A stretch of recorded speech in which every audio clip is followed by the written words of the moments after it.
Summer had just ended when Lily and I decided to go for a late-night drive. I had lived on the outskirts of town for years, driving through the back roads and hills more times than I could count. Lily, on the other hand, was new to the area. She had only been up those winding roads a few times, and I was eager to show her how breathtaking the view was at night. The way the city lights stretched endlessly below, flickering like stars, was something everyone needed to see at least once. The night was cool, the air crisp with the promise of autumn.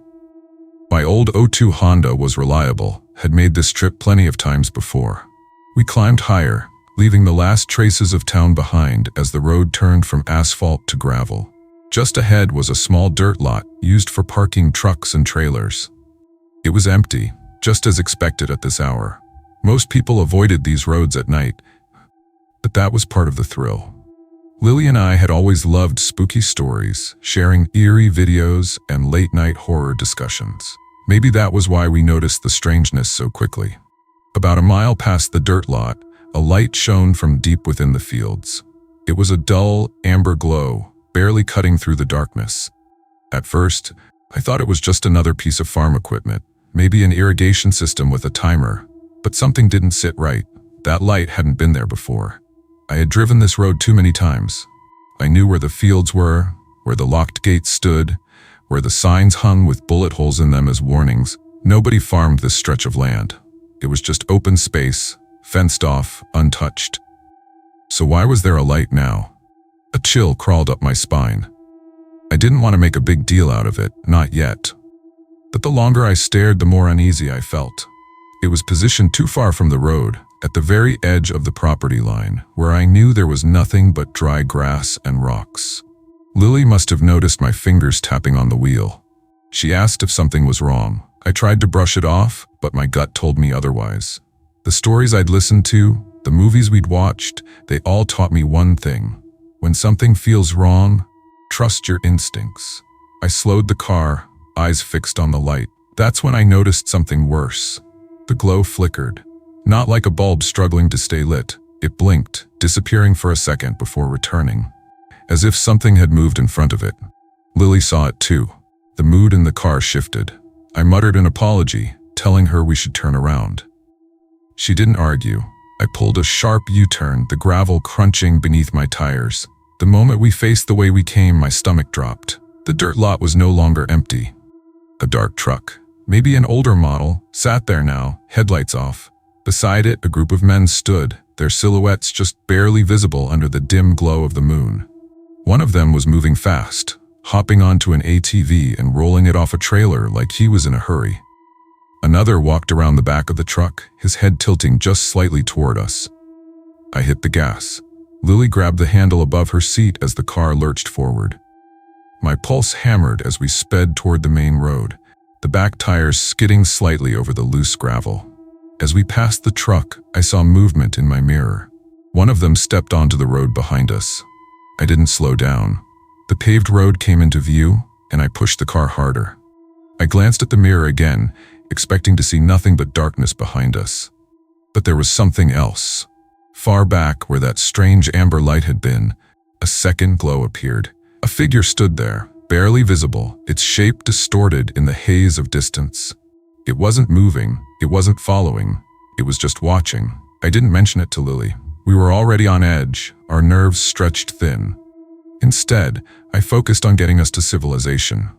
The truck lot faded in the distance, and after a long stretch of empty road, we finally pulled into the parking lot of a 24-hour diner.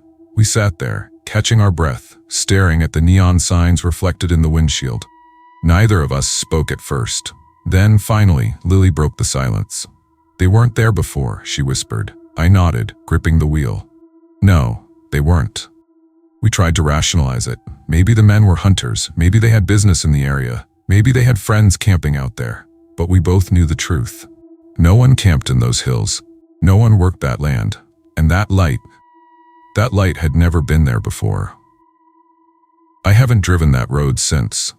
I don't know what we saw that night, or why those men arrived just minutes after us. I don't know why the light blinked out the moment we turned around. And I don't know what was standing in that field, watching us leave. I don't think I ever want to find out.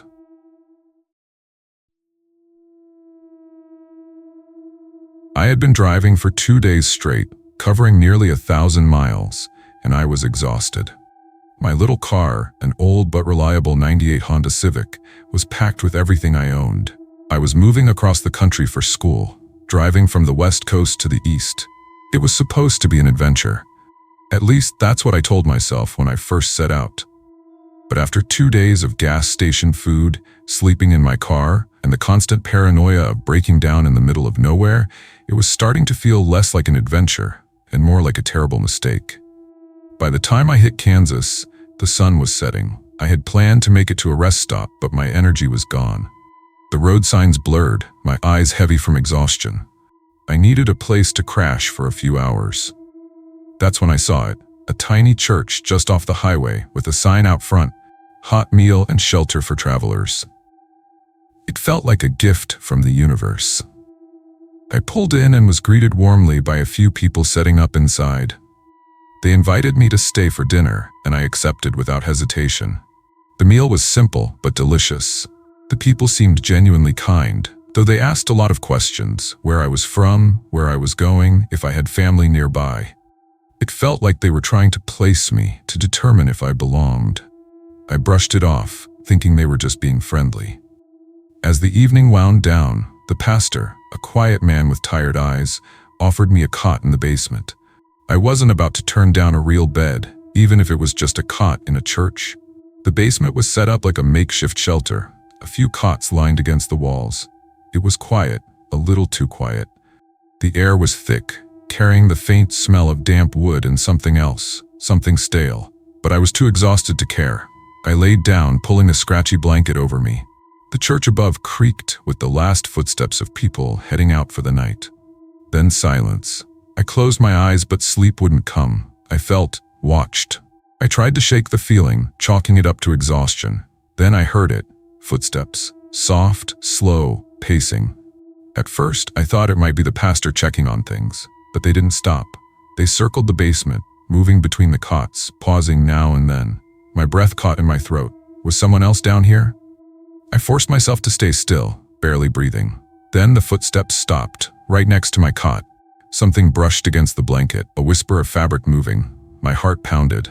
I wanted to turn my head to see what was there, but I couldn't. The air around me felt heavy, charged, like static before a storm. And then I felt it, a hand pressing down on my shoulder. I bolted upright, the blanket flying off. The basement was empty. My chest heaved, my skin cold with sweat. The dim emergency light flickered, casting long shadows. I scanned the room, but there was no one. The door to the stairs was closed. Had I imagined it? Had exhaustion finally caught up with me? No, I knew what I felt. I knew I wasn't alone. I grabbed my shoes, barely taking the time to tie them before heading for the stairs. The door creaked as I pushed it open, stepping into the dark hallway leading to the main entrance. The church was silent, the kind of silence that feels unnatural, forced, like something was holding its breath, waiting. As I reached the front door, I heard it again, a whisper. Too soft to make out the words, but close, right behind me. I ran. I didn't look back. The door flew open and I sprinted to my car. As I fumbled for my keys, I stole one glance at the church.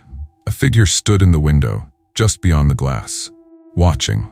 I didn't wait to see what it was. The engine roared to life, and I peeled out of the parking lot, my hands gripping the wheel so tightly my knuckles ached. I didn't stop driving until the sun came up. I never found out what was in that basement. I don't want to know, but I'll never forget the feeling of that hand on my shoulder, pressing down like it wanted to keep me there, like it wanted me to stay forever.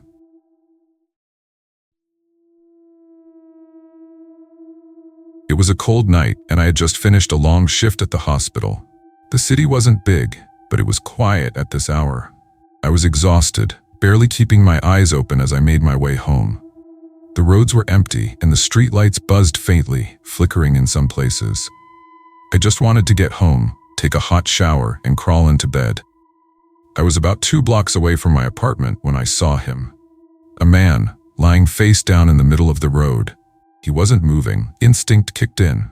I was a nurse. I helped people. I slowed down and pulled over, my breath fogging up the windshield as I leaned forward to get a better look. My fingers hovered over the door handle, but something felt off. It was too quiet. No cars, no wind, nothing. A weird, sinking feeling crawled up my spine. My gut told me to stay in the car. Instead of getting out, I grabbed my phone and called 911. I explained the situation as I inched past him, trying to get a better look. The dispatcher told me to stay put until officers arrived, but as I reached the intersection at the end of the block, something moved in my rearview mirror. The man was gone. A cold wave of fear shot through me. My hands gripped the steering wheel tighter. There was no way he had just gotten up and walked away that fast. My heart pounded. I should have driven away right then, but I hesitated. I looked around, trying to see where he had gone. That's when I noticed something else in the mirror. A shadow. A figure was moving toward my car, fast. My blood turned to ice. Before I could react, something slammed against my driver's side window, hard. I jolted, my body going rigid as I turned to look. A face, wide eyes, teeth bared. A man, smudged with dirt, his breath fogging up the glass as he tried to yank the handle. The door was locked, thank God. Panic surged through me. I hit the gas, speeding through the intersection without looking. My breathing was ragged as I kept checking my mirrors, expecting to see him running after me. But he wasn't alone. At the corner, beneath a flickering streetlight, stood two more figures. They were watching, just standing there. Not moving, not talking, just staring as I sped away. I didn't stop until I was at least 5 blocks away. My hands were shaking as I parked a street over from my apartment, too afraid to pull into my usual spot in case they had followed me. I sat there for a minute, heart pounding, eyes scanning every shadow. The dispatcher was still on the line. I told them what had happened, my voice trembling. They told me to stay in my car, that a patrol would come by, but I couldn't just sit there. My apartment was right around the corner. I needed to get inside. I checked the mirrors one more time. Nothing. The street was empty. Taking a deep breath, I grabbed my bag, unlocked the door, and bolted. The night air was bitter, and every step felt like it echoed through the quiet neighborhood. I reached my door, fumbling with the keys. My hands were slick with sweat. The lock clicked, and I rushed inside, locking it behind me. I let out a breath, resting my head against the door. Safe. Finally. But then I heard it. A soft rustling sound. My stomach twisted. It was coming from the window. My blinds were closed, but I could hear something shifting just outside. Slow, deliberate movements. Someone was out there. I inched toward the window, barely breathing. The sound stopped. Then, a single tap against the glass. I swallowed hard, my body frozen. I reached for my phone to call the police again, but before I could dial, something slid under my door. A piece of paper. My fingers trembled as I picked it up. In smudged, uneven handwriting, it read, "You should have stopped." I dropped the note and staggered back. My breath hitched, my pulse hammering in my ears. The knocking on the window started again, this time harder, more insistent. I ran to my bedroom, locking the door. I called 911 again, whispering to the dispatcher what was happening. They assured me officers were on their way. I sat curled up on the floor, my back against the bed, trying to steady my breathing. Then the power went out. The apartment plunged into darkness. My stomach dropped. The only light came from the faint glow of the streetlights outside, seeping through the cracks of the blinds. A floorboard creaked in the living room. I bit my lip to keep from making a sound. The dispatcher was still on the line, asking if I was okay. I couldn't answer. Footsteps. Slow, dragging footsteps. They weren't outside anymore. They were inside. My eyes darted to the closet. I had to hide. I crawled toward it, moving as silently as I could. The footsteps got closer. My hands were shaking so badly I nearly dropped my phone as I tucked myself inside, shutting the door just enough to see through the crack. The apartment was silent again. Then a shadow passed by my bedroom door. I held my breath. I could barely make out the shape of someone standing just outside, barely visible in the dim light. They stood there for what felt like hours. Then the doorknob turned. The lock held. Thank God, the lock held. There was a long pause before the shadow moved away. The footsteps retreated, slow at first, then faster. A few seconds later, I heard my front door open, then silence. I stayed in that closet until I heard the sirens. When the police arrived, they found my front door wide open. There was no sign of forced entry. No footprints, nothing. But they found the note, and another one, taped to my bedroom door. I moved out the next day.